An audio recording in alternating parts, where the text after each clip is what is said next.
اس نبی کے آنے سے زندگی کو حقیقی نور ملا ہے، تو کیا اس آنے کو معمولی آنا سمجھ لیا جائے؟ اس جشن بہارا کو عقیدت و احترام کے ساتھ منائیے گا اور اس کے تقاضوں کے ساتھ منائیے گا۔ گلی گلی حضور کے نام کی محافل بپا کیجیے، درود و سلام کے گجرے بارگاہ ناز میں پیش کیجیے، عقیدتوں کا اظہار کیجیے، حضور کی بارگاہ میں اپنی محبتیں پیش کیجیے۔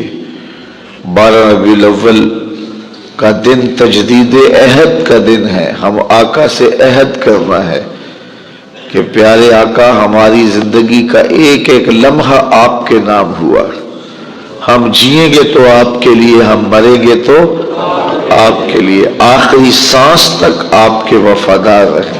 جو دین آپ لے کر کے آئے اس دین کو غالب کرنے کے لیے انتھک محنت کریں گے اور اپنی صلاحیتوں کو اس راستے میں لگا دیں گے اور اپنے آپ کو وقف کر دیں گے خدمت دین متین کے لیے۔ اپنا سب کچھ حضور کے لیے پیش کرنے کا عزم کریں۔ صرف جھنڈیاں لگا دینے سے، چراغاں کر دینے سے حق ادا نہیں ہو جاتا۔ ضرور لگائیں جھنڈیاں، چراغاں بھی کریں، لیکن حضور علیہ السلام کی محبت کا حق یہ دو کام کرنے سے ادا نہیں ہو جائے گا۔ میں تو کہا کرتا ہوں کہ جس طرح گلیوں کو صاف کر رہے ہو، کوئی جھاڑو لے کے دل نگر میں بھی آؤ۔ حسد، حقد، کینے، بغض، نفرت کتنے کتنے ڈھیر پڑے ہوئے ہیں دل کی گلیوں میں۔ آؤ کوئی جھاڑو لے کر کے ذرا دل کو بھی صاف کرو۔ بازاروں میں جھنڈیاں لگانے والوں، دل کے ایک ایک پرت پہ نام محمد کی جھنڈی بھی لگاؤ۔ چھتوں پہ چراغاں کرنے والوں، دل کی گلیوں میں کہیں اندھیرا نہ رہ جائے۔ تو آؤ دل کو صاف کرو، جھنڈیاں بھی لگاؤ، چراغاں بھی کرو، پھر مصطفیٰ پہ درود پڑھو۔ یاری لا تو پاک نبی سنگ، اے پر پوری یاری، پھر درود قبول ہے تیرا لکھ ڈالو ایک باری۔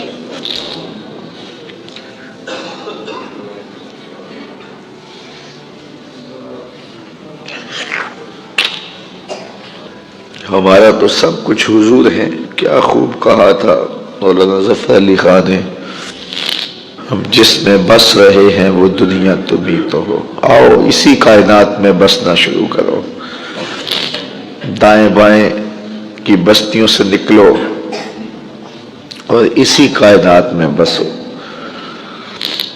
اور اپنی زندگی کو حضور کے نام لگا دو۔ اتنا پیارا موسم اور ایسے گزر جائے، کیوں گزرے ایسے؟ اس موسم میں برستے ہوئے انوار کو اپنے اندر جذب کرو، اپنے باطن کو روشن کرو اور انوار ولادت سے اپنے اندر کے اندھیرے مٹانے کی کوشش کرو۔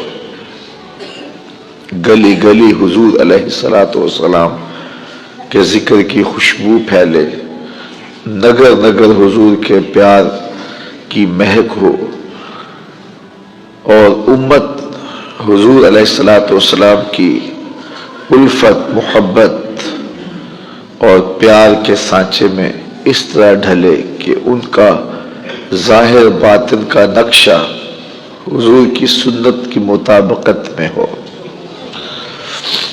میرے استاد فرمایا کرتے تھے، یہ نہ ہو کہ لوگ تمہیں پوچھیں تم کون ہوتے ہو اور تمہیں بتانا پڑے کہ ہم مسلمان ہوتے ہیں، یہ دیکھو مذہب کے خانے میں اسلام لکھا ہوا ہے۔